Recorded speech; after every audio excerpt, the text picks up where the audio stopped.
एक अतिशय थरकाप उडवणारी घटना घडली आहे। कापूस राखण्यासाठी शेतात गेलेल्या शेतकऱ्याचा रक्ताच्या थारोळ्यात मृतदेह आढळून आलाय।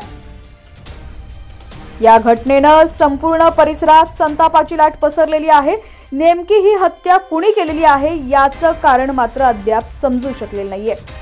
बातमी सविस्तर पाहूया त्याआधी तुम्ही HPN मराठी न्यूज चॅनल पहिल्यांदाच पाहत असाल आणि अजूनही चॅनलला सबस्क्राइब केलं नसेल तर नक्की सबस्क्राइब करा, जेणेकरून आमचे अपडेट्स लवकरात लवकर तुमच्यापर्यंत पोहोचतील।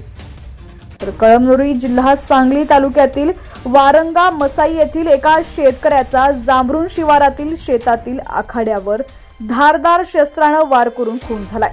ही घटना घडली आहे 12 नोव्हेंबर रोजी। 12 नोव्हेंबरच्या सकाळी ही घटना उघडकीस आली आहे, परंतु खुनाचं कारण मात्र अद्याप स्पष्ट झालेलं नाहीये। कळमनुरी तालुक्यातील वारंगा मसाई येथील साहेबराव नागोजी गिराम वय 62 यांचं जांभरुण शिवारात शेती असून सध्या शेतात कापसाचं पीक आहे। शेतातील कापूस वेचणी करून ठेवल्यामुळे ते 11 नोव्हेंबर रोजी रात्री जेवण करून शेतात झोपण्यासाठी गेले होते। दरम्यान 12 नोव्हेंबर रोजी त्यांचा मुलगा शेतात गेला होता।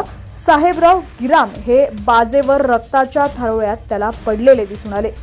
सदर घटनेमुळे घाबरलेल्या मुलानं आरडाओरडा केला। या घटनेची माहिती तातडीनं त्यानं गावातील घरी दिली। त्यानंतर त्यांच्या कुटुंबियांनी व गावकऱ्यांनी घटनास्थळी धाव घेतली। घटनेची माहिती मिळताच पोलीस उपनिरीक्षक त्या ठिकाणी दाखल झाले, तसंच गुन्हे शाखेचे पोलीस देखील घटनास्थळी पोहोचले। यावेळी श्वान पथकालाही बोलवण्यात आलं होतं। त्यानंतर मृतदेह शवविच्छेदनासाठी उपजिल्हा रुग्णालयात आणला होता। घटनास्थळी पोलीस अधीक्षक व अप्पर पोलीस अधीक्षकांनी भेट दिली। मयत साहेबराव गिराम यांच्या पश्चात पत्नी व 2 मुलं असा परिवार आहे।